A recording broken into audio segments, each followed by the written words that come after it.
Nakshatra channel அனைவருக்கும் வணக்கம். இந்த சேனலுக்கு ஃபஸ்ட் டைம் அப்படின்னா மறக்காமல் சப்ஸ்கிரைப் பண்ணிட்டு பக்கத்தில் இருக்க பெல் ஐக்கனையும் ப்ரெஸ் பண்ணிக்கோங்க. அப்போ தான் நான் போகிற வீடியோஸ் எல்லாமே உங்களுக்கு அலர்ட்டாக வரும். இது முழுக்க ஆன்மீக தகவல்களை தழுவி வர சேனலுங்க. நம்ம சேனலில் நிறைய ஆன்மீக தகவல்கள் வந்துட்டுருக்கு. இன்றைக்கி பார்த்திங்கன்னா ஒரு அருமையான ஸ்தலம் நம்ம பதிவில் பார்க்க போகிறோம். இதுவும் கால பைரவருக்கு உகந்த பதிவு தான் இது. சிவபெருமானோட வடிவம் பார்த்திங்கன்னா கிட்டத்தட்ட 64 சிவ வடிவங்கள் இருக்குது அப்படின்னு சொல்கிறாங்க. அதில் ஒன்று காலபைரவர். நம்ம இந்தியாவிலேயே நம்ம நாட்டிலேயே காசி தான் காலபைரவருக்கு ரொம்ப சக்தி வாய்ந்த இடம். காலபைரவருக்கான இடம் அப்படின்னா முதல்ல நம்ம வழிபடக்கூடிய இடம் காசி தான்.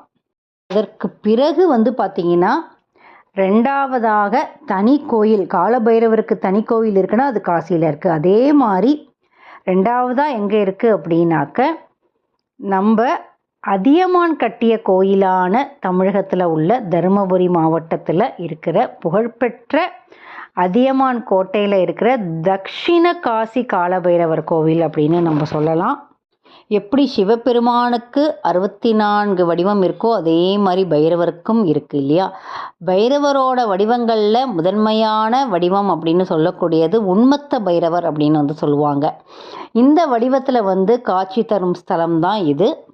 அதியமான் அப்படின்னாலே ஔவைக்கு நெல்லிக்கனியை கொடுத்தவர் அப்படிங்கிறது எல்லாருக்குமே தெரியும் நமக்கு. ஔவைக்கு நெல்லிக்கனியை கொடுத்து புகழ்பெற்று விளங்கிய அந்த அதியமான் தான் இந்த கோவில் இந்த கோட்டையை கட்டியிருக்காரு. அங்கே தான் இந்த கோவில் அமைஞ்சிருக்கு. இங்கே அமைஞ்சிருக்கிற தக்ஷிண காசி உன்மத்த பைரவரை பார்த்தீங்கன்னாக்க அவ்வளோ பவர்ஃபுல் அப்படின்னு சொல்கிறாங்க. இந்த கோவில் கிட்டத்தட்ட 1200 ஆண்டுகளுக்கு முன்பே கட்டப்பட்டது அப்படின்னு ஒரு வரலாற்று செய்தி சொல்லுது. கோவிலை கட்டுறதுக்கு அதியமான் பார்த்தீங்கன்னா நிறைய வேத விற்பனர்கள், நிறைய வேத மகரிஷிகளை காசிக்கு அனுப்பி பூஜை பண்ணி அதுக்கப்புறம் இந்த சிலையை கொண்டு வரப்பட்டது அப்படின்னு சொல்கிறாங்க. பார்த்தீங்கன்னா நிறைய பூஜைக்கு அப்புறம் ரொம்ப சக்தி வாய்ந்த பைரவராக இங்கே பிரதிஷ்டை பண்ணியிருக்காங்க. அதுவும் தெற்கு திசை நோக்கி பிரதிஷ்டை பண்ணியிருக்குன்னு சொல்கிறாங்க. இந்த கோவிலில் பார்த்திங்கன்னா நிறைய சிற்பங்கள் செதுக்கியிருக்காங்க. அந்த கோவில் எப்படி உருவாச்சு அப்படிங்கிற விதமும் அங்கே போனாலே நீங்கள் தெரிஞ்சுக்கலாம். அதியமான் பார்த்திங்கனாக்கா காசியிலிருந்து கொண்டு வரப்பட்ட பைரவரை இங்கே பிரதிஷ்டை பண்ணியிருக்காரு. அதுவும் 9ஆம் நூற்றாண்டில் கட்டப்பட்ட கோவில் அப்படின்னு சொல்கிறாங்க. இந்த கோவிலை கட்டினதுக்கு அப்புறம் தான் மன்னர் போரில் வெற்றியும் பெற்றதாகவும் சொல்கிறாங்க. கோவிலில் நீங்கள் வழிபட்டீங்க அப்படின்னாக்க நவகிரக தோஷம் இருந்துச்சு அப்படின்னா அது நிச்சயமாக போகும். ஜாதக தோஷம் இருந்ததுன்னா கண்டிப்பாக விலகும். ஏன்னாக்க இந்த கோவிலில் பார்த்தீங்கன்னா 9 நவகிரக சக்கரத்தையும் புதுப்பிச்சு மேலே உள்ள கூரையில் ஸ்தாபித்ததுனால அத்தனை நவகிரக தோஷமும் ஜாதகத்தில் உள்ள தோஷமும் கண்டிப்பாக விலகும் அப்படின்னுங்கிற ஒரு நம்பிக்கையாக இந்த மக்கள் இடத்துல இருந்துகிட்ருக்கு. இந்த கோவிலை கட்டி அதியமான் போரில் வென்றதுனால அந்த ஊர் மக்களுக்கு இந்த காலபைரவர் கோவில் ஒரு குலதெய்வமாகவே விளங்கிச்சு அப்படின்னே நம்ம சொல்லலாம். இந்த பைரவர் பார்த்திங்கன்னா உன்மந்திர பைரவர் அப்படின்னு சொல்லலாம். இவர் முதன்மையான பைரவர் அப்படிங்கிறதுனால இவரோட விசேஷம் என்ன அப்படின்னா 27 நட்சத்திரமும் 12 ராசியும் இவரோட திருமேனியில் அடக்கம் அப்படின்னு சொல்கிறாங்க.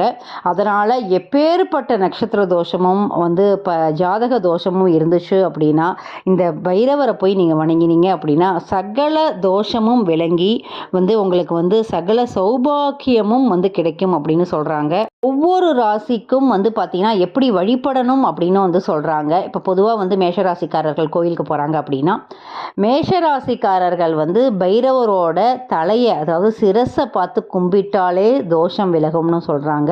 ரிஷபத்துக்கு கழுத்தில் தான் ரிஷபம். ஏன்னா 12 ராசியும் பைரவரோட திருமேனியில் அடக்கம் அப்படிங்கிறதுனால மேஷராசி தலையிலையும் சிரசிலையும் அதே மாதிரி பார்த்திங்கனாக்க ரிஷபராசிக்கு கழுத்தும், மிதுனத்துக்கு தோல் புஜமும், கடகத்துக்கு மார்பும், சிம்மத்துக்கு வயிறும், கன்னி வந்து குறியும், துலாம் தொடையும், அதே மாதிரி விருச்சிகம் வந்து முட்டி சொல்கிறாங்க. தனுசும் மகரமும் முட்டிக்கு கீழே இருக்கிற பகுதியை வந்து வழிபட்டால் போதும், அத்தனை தோஷமும் விலகுங்கிறாங்க. கும்பம் வந்து கணுக்காலும், மீனம் வந்து பாதமும். இந்த பகுதிகளை பார்த்து கும்பிட்டால் தோஷங்கள் தீரும் அப்படின்னு சொல்கிறாங்க. 12 ராசியும் இந்த பைரவருக்குள்ள அடக்கம். இந்த கோவிலில் வந்து நீங்கள் வந்து வழிபடுவது மூலயமாக உங்களோட குடும்பத்தில் உள்ள சகல தோஷமும் விலகும். அதே மாதிரி பித்ரு தோஷம் இருந்தால் விலகும். ஜாதகத்தில் உள்ள தோஷங்கள் இருந்தால் கண்டிப்பாக விலகும். கோவில் கட்டினதுக்கு அப்புறம் பார்த்தீங்கன்னா அதியமான் மன்னர் வந்து சகல எதிரியும் வந்து ஜெயிக்கணும் அப்படிங்கிறதுனால இந்த கோவிலை கட்டினாரு. கட்டினதுக்கு அப்புறம் போரில் வந்து வென்றாரு. அதுக்கப்புறம் வந்து பார்த்தீங்கன்னா அதியமான் வந்து காலையிலும் மாலையிலும் 2 வேளையும் வந்து பைரவரை வந்து வழிபடுறத வழக்கமாக வந்து வச்சுட்டு இருந்தாராம். அதே மாதிரி போருக்கு போகிறதுக்கு முன்னாடி வாளை வச்சு வழிபட்டு தான் வந்து போவதாக வந்து ஒரு வரலாறும் இருக்குது. இந்த கோவிலில் ஒரு வாளும் இருக்கிறதா வந்து சொல்கிறாங்க. இந்த கோவிலில் வந்து நீங்கள் வழிபடுவதன் மூலம் சகல எதிரியும் நீங்கள் வந்து வெல்ல முடியும். ஒரு காரியம் வந்து வெற்றி பெறணும், உங்களுக்கு தடைகள் வந்துக்கிட்டே இருக்குது, அந்த காரியத்தில் வந்து ஜெயம் கிடைக்கணும் அப்படின்னாலும் இந்த கோவிலுக்கு வந்து நீங்கள் வழிபடுவதன் மூலயமாக நிச்சயமாக உங்களோட நினைத்த காரியத்தை வெற்றி பெறலாம். நான் ஏற்கனவே நிறைய விளக்குகளை பற்றி உங்களுக்கு சொல்லியிருக்கேன். 10 விதமான விளக்கு, 10 விதமான பரிகாரங்கள் நான் சொல்லியிருக்கேன். அந்த லிங்க் நான் முடிஞ்சால் வந்து உங்களுக்கு வந்து டிஸ்கிரிப்ஷன்லேயும் போடுறேன், உங்களுக்கு உபயோகரமாக இருக்கும்.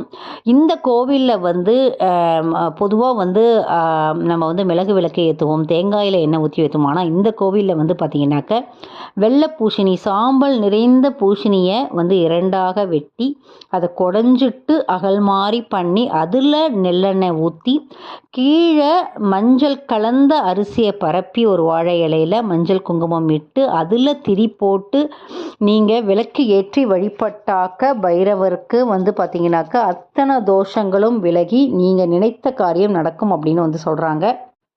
அவ்வளோ சக்தி வாய்ந்த பைரவர் தன்னோட நாட்டை பாதுகாக்கணும் அப்படிங்கிறதுனால அமைக்கப்பட்ட பைரவர் அப்படிங்கிறதுனால கையில் எப்போதுமே திரிசூலத்துடன் வந்து சேர்த்து வந்து இருப்பார் இவர். அதனால் எல்லாருமே யாருக்கெல்லாம் எதிரி தொல்லை இருக்கோ, யாருக்கெல்லாம் வெற்றி கிடைக்கணுமோ இந்த பைரவரை வழிபடுறது மூலயமாக நிச்சயமாக வெற்றி கிடைக்கும். பைரவர் கோவிலில் வந்து நிறைய விசேஷங்கள் இருக்குங்க. காசியிலிருந்து கொண்டு வரப்பட்ட 2,18,000 ருத்ராட்சங்களால் கட்டப்பட்ட பந்தலுக்கு கீழே அமர்ந்து பக்தர்களுக்காக வந்து காலபைரவர் வந்து அருள்பாலிக்கிறார் அப்படின்னு சொல்லலாம். அதே மாதிரி தேய்பிரையில் அஷ்டமி நாளில் 1018 கிலோ காஞ்ச மிளகாய், 108 கிலோ மிளகு போன்றவற்றை கொண்டு குருதி ஹோமம் இங்கே வந்து செய்கிறாங்க. அதுவும் ராககால சிறப்பு வழிபாடு செஞ்சு பைரவருக்கு சிறப்பு அபிஷேகங்கள், தீபாராதனைகள் வந்து இங்கே நடக்குது. தேய்பிறை அஷ்டமி தோறும் நடக்கிற இந்த குருதி பூஜை வந்து ரொம்ப சிறப்பு வாய்ந்தது அப்படின்னு சொல்கிறாங்க. தேய்பிறை அஷ்டமி அன்னைக்கு இரவு 10 மணிக்கு சத்ரு சம்ஹார ஹோமம், குருதி பூஜை முதலியன வந்து நடக்குது. இதில் 500 கிலோ வரமிளகாய், 108 கிலோ மிளகு, 8 தீப்பந்தங்கள் கொண்டு சிறப்பு பரிகார பூஜையும் வந்து பண்ணுறாங்களாம். பூஜை முடிஞ்சதுக்கப்புறம் அத்தனை பேருக்கும் வந்து தீர்த்தம் தெளிக்கிற நிகழ்வும் வந்து நடக்குது. இதனால் உடலில் உள்ள அத்தனை வியாதிகளும் வந்து தீர்ந்து ஆரோக்கியம் கூடும் அப்படின்னு வந்து சொல்கிறாங்க. அதே மாதிரி எதிர்ப்புகள் விலகும், எடுத்த காரியம் அனைத்தும் கைகூடும் அப்படின்னு சொல்கிறாங்க. பில்லி சூனியம் முதலான துர்சக்திகள் வந்து நம்மளை விட்டு போகணும் வந்து சொல்கிறாங்க. இப்படிப்பட்ட சக்தி வாய்ந்த பைரவரை ஞாயிற்றுக்கிழமையில் ராகு காலத்தில் நம்ம வணங்கலாம். அதே மாதிரி மாதந்தோறும் வர தேய்பிறை அஷ்டமியில் போய் விளக்கு போடலாம். அதே மாதிரி அஷ்டபைரவ ஹோமத்திலையும் வந்து நம்ம வந்து கலந்துக்கிட்டாக்க நீங்கள் நினைத்த காரியங்கள் அத்தனையும் வந்து நடக்கும். இந்த பதிவு உங்களுக்கு ரொம்ப ரொம்ப உபயோகரமாக இருக்கும். இதே மாதிரி வேற ஒரு ஆன்மீக பதிவிலே உங்களை சந்திக்கிறேன். நன்றி, வணக்கம்.